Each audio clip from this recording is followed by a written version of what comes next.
To view point. అధిక బరువు లేదా ఊబకాయం తల్లిదండ్రుల నుంచి పిల్లలకు ఎందుకు వస్తుందనే అంశంపై చాలా కాలంగా పరిశోధనలు జరుగుతున్నాయి. తాజాగా నిర్వహించిన ఓ అధ్యయనం ప్రకారం చిన్నారుల్లో అధిక బరువుకు గర్భధారణ సమయంలో తల్లిదండ్రుల బరువు కంటే జన్యుపరమైన కారణాలే ఎక్కువ ప్రభావం చూపే అవకాశం ఉంటుందని పరిశోధకులు వెల్లడించారు. అయితే దీని అర్థం తల్లిదండ్రులు అధిక బరువుతో ఉంటే పిల్లలకు తప్పనిసరిగా ఊబకాయం వస్తుందనేది కాదని కూడా వారు స్పష్టం చేశారు. నార్వేకు చెందిన సుమారు 86,000 మంది పిల్లలపై నిర్వహించిన ఈ అధ్యయనంలో 8 ఏళ్ల వయసులో పిల్లల బాడీ మాస్ ఇండెక్స్తో తల్లి BMIకి ఉన్న సంబంధంలో దాదాపు 79% వరకు జన్యుపరమైన ప్రభావమే కారణమని గుర్తించారు.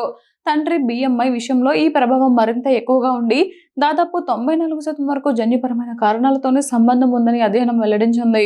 ఎక్కువగా తిండి తినేందుకు అవకాశం. తల్లిదండ్రుల BMI ఎక్కువగా ఉన్నప్పుడు పిల్లల్లో ఆహారం పట్ల అధిక ఆకర్షణ, భావోద్వేగాల కారణంగా ఎక్కువగా తినడం వంటి ఊబకాయానికి సంబంధించిన ఆహారపు అలవాట్లు కూడా ఎక్కువగా కనిపించాయని పరిశోధకులు గుర్తించారు. అయితే ఈ ప్రవర్తనల్లో జన్యుపరమైన ప్రభావం ఎంతవరకు ఉందో మాత్రం ఈ అధ్యయనం స్పష్టంగా నిర్ధారించలేకపోయింది. ఈ పరిశోధనలో భాగంగా 1999 నుంచి 2009 మధ్య జన్మించిన పిల్లల వివరాలతో రూపొందించిన Norwegian mother, father and child cohort స్టడీలోని సమాచారాన్ని విశ్లేషించారు. ఇందులో పిల్లలు పుట్టినప్పటి బరువు, 6 నెలల వయసు నుంచి 8 ఏళ్ల వయసు వరకు BMI మార్పులు, అలాగే 8 ఏళ్ల వయసులో వారి ఆకలి, ఆహారపు అలవాట్లను పరిశీలించారు. పరిశోధకులు కవలలు, తోబుట్టువులు, సవతి తోబుట్టువులు వంటి బంధుత్వాల ఆధారంగా తరతరాల సమాచారాన్ని విశ్లేషించి తల్లిదండ్రుల, పిల్లల BMI మధ్య ఉన్న సంబంధంలో జన్యుపరమైన ప్రభావం ఎంత ఉందో అంచనా వేశారు.